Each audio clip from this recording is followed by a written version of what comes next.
ମାନसी स्वर्णप्रभा सामल अध्यक्षा चौदार पौर परिषद। आज विजु बाबूंकर 29तम श्राद्ध उत्सव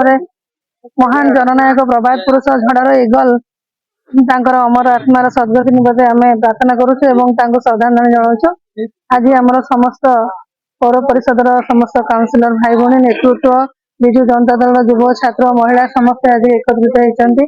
विजु बाबू को जो मैंने भल पाँच से आज श्राद्ध दिवस रे आज पुष्पमाल्य अर्पण कर तिलतर्पण कार्यक्रम आज आम सहित समस्त वरिष्ठ काउंसिलर अच्छा समस्त नेतृत्व माने आज विजु बाबू को भल पाती जननायक महापुरुष देशर सम्मान गौरव जे तीनोटी देशर पताका पका जाता मरण शरीर उपर तेणु से आमर गौरव दलगत निर्विशेष समस्ते सम्मान जनाती। तेणु आज समस्ते आमे श्राद्ध दिवस को पालन करूँ सबुदिन जाति मन रखिब। तेणु तांकर बहुत महानीय कार्यक्रम होती चौदह हूँ कर्मभूमि शिल्प कहले विजु बाबू को बुझाए। आज विजु बाबूंकर अभाव टाक आज समस्त अनुभव कर विजु बाबू आज नहांती तेणु सारा विश्व नाम रही से किपरि भाव दुस्साहसिक कार्य कर युद्ध समय अन्य देश को साहाय्य कर अकाल समय सहयोग कर जाति देश सब हृदय कांदुला से जड़े महापुरुष को आम आज श्रद्धांजलि ज्ञापन कर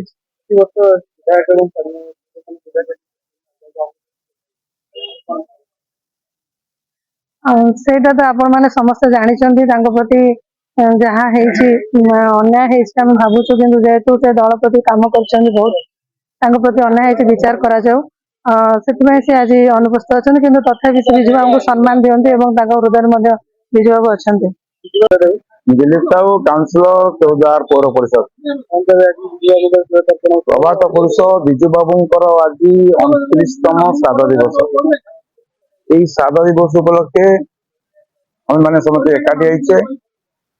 विजु बाबूंकर अमर आत्मार सद्गति निमंते प्रभु जगन्नाथ तांको जोड़ीरा खातु ना कहीं भले रखु ओडिशा ओडिया ये जोड़िए जिनस जानवा प्रभु स्वयं प्रभु जगन्नाथ हेले जगन्नाथ सेकेंडरी हेले कौन आमर स्वर्गत प्रभात पुरुष विजु बाबू ये जोड़िए जिनिस लोक जानिले जानवे ये ओडिया लोक बोली ये ओडिशा लोक बोली। तेणु आम बहुत सम्मान अच्छी सम्मान रही सम्मान रहा भी आज होती ओडिशा रे जहाँ भी ओडिशा रे हेची विजु बाबू करिसंती अन्य केही करि नाहंती किंतु विजु बाबू को रत्न उपाधि दबा कथा किंतु एपर्यंत ये केंद्र सरकार देइने कि राज्य सरकार देइने। किंतु आ गोटे दुखर कथा हमर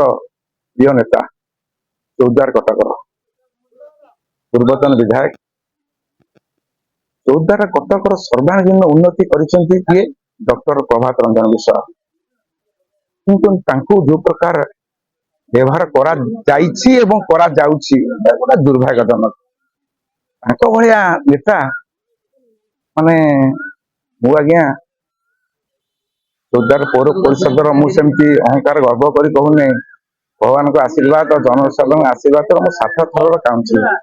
विजु बाबू मत चक्क चिन्ह देते विजु बाबू वंचित थे मत चक्क चिन्ह देते चक्क चिन्ह विजु मत चक्र चिन्ह देते मुझे चक्र चिन्ह जीति एपर्यंत आसूँ विजु बाबू चलीगले मो प्रति आशीर्वाद रही एपर्यंत विजु बाबू आशीर्वाद मो मुंड पर अच्छी किंतु मोर विधायक चौदार कौन था चौदार जहाँ मानवा पड़ो चौदार कटकवासी मानिया पड़ो जहाँ प्रभाव विश्वास कर तेणु प्रति जो प्रकार कार्यक्रम करागला आम आत्मा को बाधि ठीक करागला। तेणु आम पुणी अनुरोध करुचु पूर्वतन मुख्यमंत्री आमर प्रिय नेता नवीन बाबू मोर विचार करा घरे तो झगड़ा होची पुणी डकाडकी होचंदी डाकंतु मु डाकंतु ये प्रिय आपण किंतु समस्त पाइबे किंतु प्रभात वाला विश्व भाया विधायक आपण पाइबेनी।